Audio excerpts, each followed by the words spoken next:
what the big aha moment was for me. I worked with a German, a Swiss German. I never really worked for him full time because he was a friend. I wanted to help. But all of his ratios of seasonings were in grams to pounds. So his sausage ratio was always 11 grams of salt per pound of force meat. And for whatever reason, that was just an aha moment for me of like, well, shit. In the pursuit of culinary excellence, every gram counts. I want to talk about a simple but huge step that allows for clarity and specificity in expectations. I'd like to peel back one of the layers on the precision that transforms good into great. G'day, chefs. I'm Chef Gerald Ford, and during a recent coaching session, I was reminded of a pivotal moment that reshaped my understanding of culinary precision and how it underpins the essentials of all things beyond the food.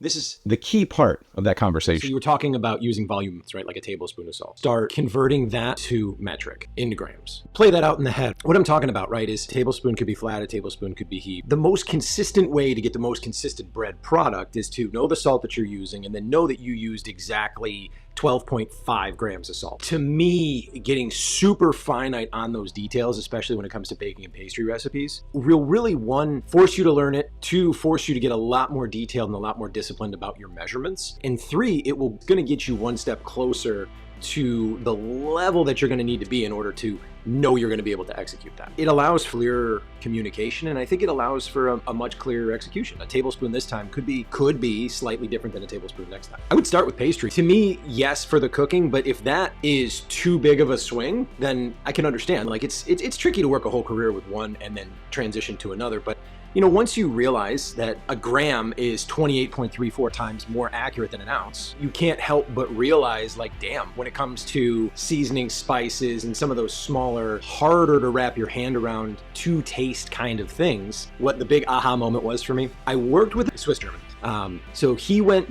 back to Europe, mid to late 30s, to go and work in Michelin 3-star restaurants. And then he came back to the States and opened his own restaurant. I never really worked for him full time because he was a friend. I wanted to help. And he had all of his sausage recipes written in pounds, but all of his ratios of seasonings were in grams to pounds. His sausage ratio was always 11 grams of salt per pound of force meat. And for whatever reason, that was just an aha moment for me of like, well, shit. Yeah, it wouldn't make sense to have a quarter of an ounce or a third of an ounce, right? It would make more sense to go to 11 grams per pound of force meat. And then, yeah, you can pretty much get yourself wherever you want to go with seasoning. From that, I've then kind of modified that thought process and realized that, okay, in my club, I can get away with 8 grams of salt per pound. But when it comes to competition and CMC, I need to go to like 11.5 grams per pound. And then I was like, well, why don't I just learn how many grams are in a pound? 453. You know, and then it's easier to become a percentage. Then it's like apples to apples, not necessarily figuring out how to compare apples to oranges. When I got that, when I started to put that together, I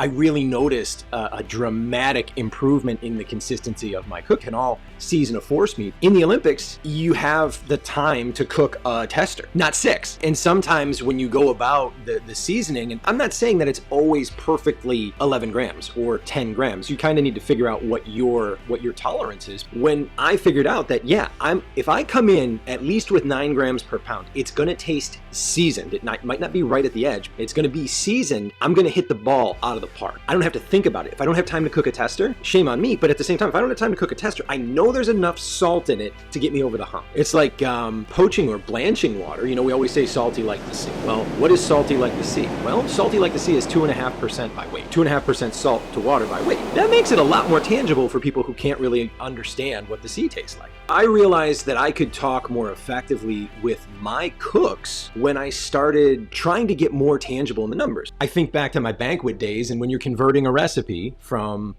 10 to 100, obviously there's some variables there. You know, you want to think that you can multiply that recipe, but then when you've done that a few times and you've fallen flat on your face, you realize, okay, hold back on the salt, okay, hold back on some of the fat, okay, hold back on some of the acid, those things need to be adjusted.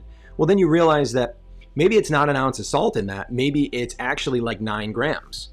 Well, yeah, 9 grams times 10 is a big difference than 30 grams times 10, right? That's a difference between 90 grams and 300 grams. We live in a world where we can get super finite with our measurements, with our details, with our cooking temperatures, with our doneness, and know numbers and metrics. And then if we can put that together with the feel of cooking, we can translate that to the next generation, to the other people. And so the simple logic of that, a gram is 28.3 times more accurate than an ounce.